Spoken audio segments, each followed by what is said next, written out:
mga tol, nakabihis na tayo. Today is December 31. Ayan, may mga putukan sa paligid.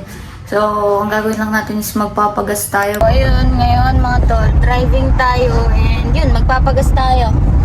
So, tara, samahan nyo ako. Happy New Year, everyone.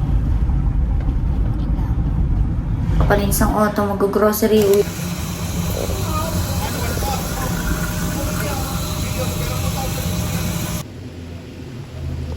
Uwi tayo ng Alfonso, doon tayo mag-New Year and yun lang, samahan niyo ako. Doon mga tol, after car wash, dumaan naman tayo dito sa simbahan sa Tagaytay sa Ina ng Lagi sa Clolo.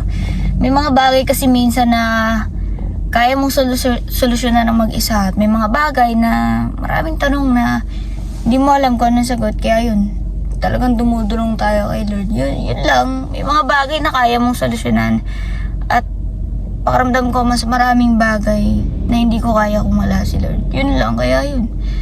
Minsan siguro nagtatampo na sa akin si Lord kasi kapag may problema ako, talagang doon ako lumalapit. Pero sana maintindihan niya rin ako, di ba? Yun lang, samahan niyo ako sa trip natin yung araw bago matapos ang taon. Sobrang challenging ng 2025 sa akin. Sobrang bigat at hindi ko na rin alam kung anong gagawin ko. Kaya naman napapadalas ang pagdalaw ko sa simbahang to. Saksi ang Diyos sa bawat panalangin ko na alam kong siya lang naman ang makakarinig at makakaintindi sa akin. Kaya yun, siya yung palagi ko nilalapitan. Masyadong mabigat yung 2025 at thank God kasi nasurvive ko pa rin yun. At ngayong 2026, sana mga tol, mas kayanin pa natin. Kung ano mong dinadala natin sa buhay, huwag tayo mawalan ng pag-asa. Palagi lang tayo manalangin. Thank you, Lord. I wanna really dance the night away.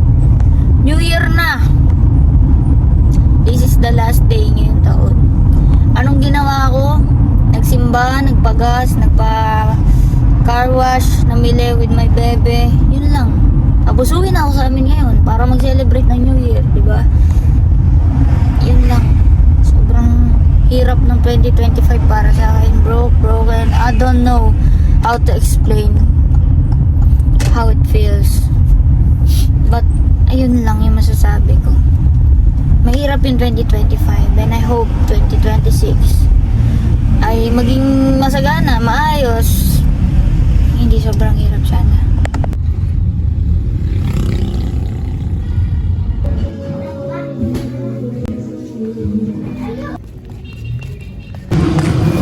Bili tayo ng asukal. Dito lang yan sa Pwede sa amin. Hindi na tayo.